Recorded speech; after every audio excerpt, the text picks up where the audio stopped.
আর একটা পাপ যেটা আল্লাহ ক্ষমা করবেন না, সেই পাপীকে মিলাদ পড়াও, দান করো, দোয়া করো, পৃথিবীর সব হুজুরকে ডেকে দোয়া করো, আল্লাহ ক্ষমা করবেন না। সেই পাপীটা কোনটা?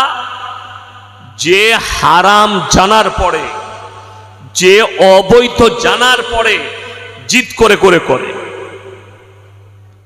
আপনি বলুন তো, সুদ হারাম না হারাম নয়? আচ্ছা, এটা ম্যাক্সিমাম মুসলমান জানে না জানে না? জানে। এরপর অনেক লোক সুদ খায়। আপনাদের এখানে খায় না? খায়? খায় না? সুদখোর নাই? নাই, আলহামদুলিল্লাহ। যদি থাকে লুকিয়ে সুদখোর থাকে তো শুনেলেন, হারাম জানার পরে যে ব্যক্তি সুদ খায় সে যেন আল্লাহর সঙ্গে যুদ্ধ ঘোষণা করে দিল।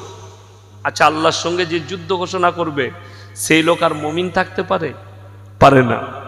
আচ্ছা, কোনো ব্যক্তি ধরেলেন এমন কাজ করছে যে কাজের দ্বারা মায়ের সঙ্গে জিনা করার পাপ হবে, সেই লোক মুমিন থাকতে পারে?